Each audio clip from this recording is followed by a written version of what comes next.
Hi, I am Raven Burns, and this is my channel. I am an occult writer and artist, so I'm sharing my thoughts on things of the occult, which just means hidden or secret or really unconventional knowledge.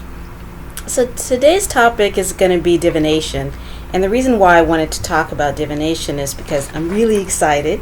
I got my first set of tarot cards in the mail this past weekend. Got them from Amazon. Don't know what I'm doing yet, okay? But I'm a quick study, and so I'm really looking forward to diving in there. And obviously, I've been on the spiritual path for a long time, and obviously I've come across divination, but never really partook of it. But I wanted to just talk a little bit about what it is, first of all, and why it works. So what it is, divination is just using measures to determine the future or to determine how you should view the present. So there's tea leaves that were used in the past, there's pendulums, there's tarot, there's astrology, there's lots of different modes of divination. Tarot is a popular one, and I'm looking forward to learning more about it. But I wanted to talk about divination in general because it can be controversial. So if you have friends and family members that are of traditional faiths, they almost universally think it's bad. But I wanted to talk about why it works. So it's not magical in the sense that it's mysterious and there's no rational explanation for it. It's basically based on the same principle as the law of attraction. So the law of attraction says that our thoughts are units of energy, and that energy goes out into the world and affects the world around us. So if you're walking around with hateful and nasty thoughts, those thoughts become units of energy, and they tend to attract more things that will keep you in that state of being angry and negative. And so with divination, our thoughts about any particular question are going to be of a particular nature. They're going to carry units of energy. And so that energy affects things around us and influences not the future, but what it does is reveals to us how we're feeling about a certain issue and what our pattern of thought has been up until the current moment. And that habit of thought up until the current moment is what affects the future.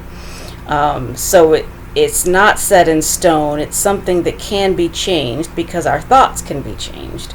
So just like with the law of attraction, if you notice that you are attracting negative things, you don't have to shrug your shoulders and accept that. You can change your thoughts, change your vibration, and thereby create a new future. And so the same with divination. So divination picks up on very subtle things that we're not consciously aware of. And that energy is what tells us this is where you are, and if your thoughts continue and your habit patterns continue as they have thus far, this is what's likely to happen. And that's all it means. Okay, it's not really that mysterious.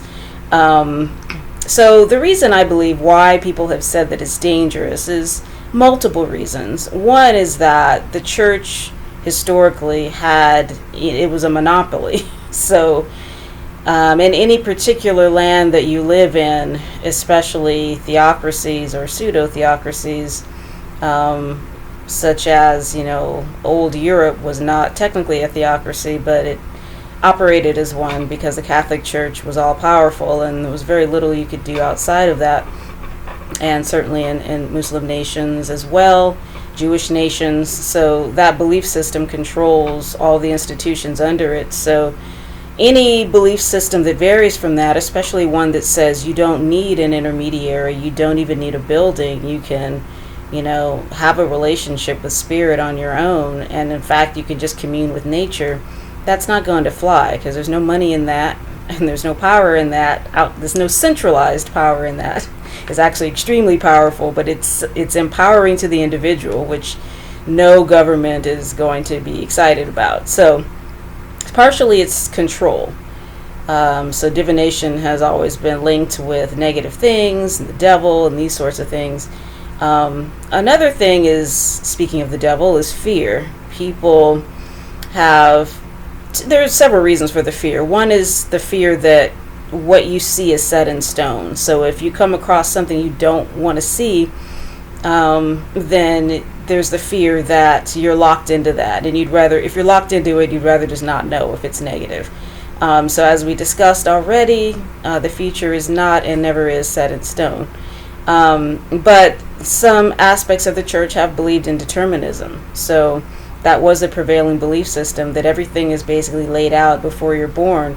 So in that situation, yeah, there really would be no reason to view your future if you can't change it. I mean, why worry about it if it's going to happen anyway?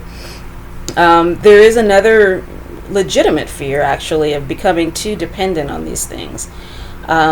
People who become addicted to knowing every little aspect of the future. They can't make a decision without consulting the stars or the cards or the palm of their hand or whatever.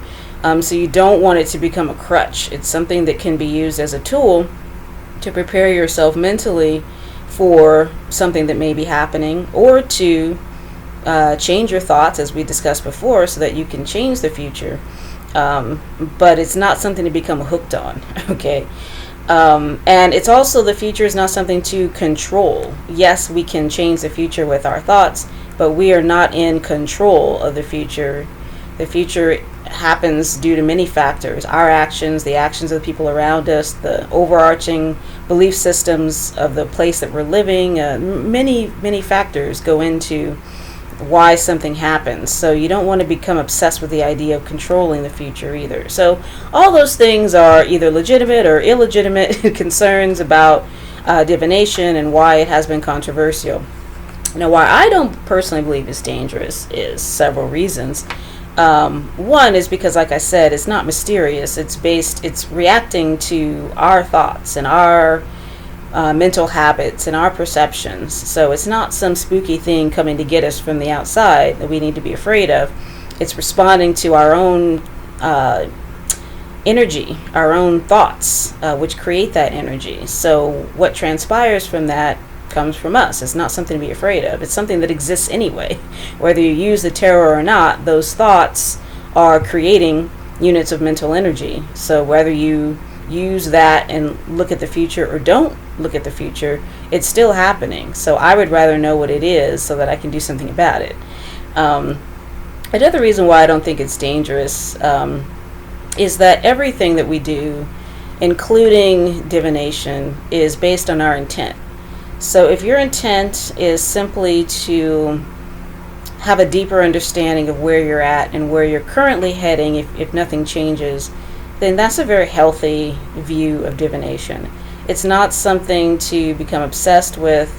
It's something that just gives you a little bit more insight into what you're going through, because we're so caught up in things outside of ourselves, our jobs and time and people's demands, that sometimes we need a little bit, our subconscious gets pushed so far down that we get shut off from our own intuition. So doing something like divination allows us to take a step back and to tap into our subconscious to see, okay, where do I really stand and where am I going if things don't change? And not only that, as we discuss further, it's not set in stone, so there is nothing to be worried about. But ultimately, the key thing to remember with divination, as excited as I am about it, and I can't wait to dive in there, and I did a little reading for myself. I'm going to see how it plays out before I say anything about it. But ultimately, natural measures are the place to really focus on. So some of the popular spells are protection spells, money spells, love spells. All of these are great. And all of these are great as far as looking into the future and seeing where you stand. But if you want more money, the best thing to do is to gain a skill, become very good at it, and figure out a way to market it. If you want love, the best way is to be fully yourself and to be kind to people and to be open to people that could potentially be mates. If you want protection, the best thing to do is to be careful and to raise your vibration so that you're not attracting dangerous and negative people so much.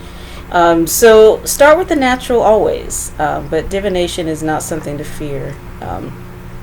And lastly, take it all with a grain of salt. Regardless of what the cards or whatever form of divination you're using says, it's not, I mean, even if the death card is revealed, it's not life or death.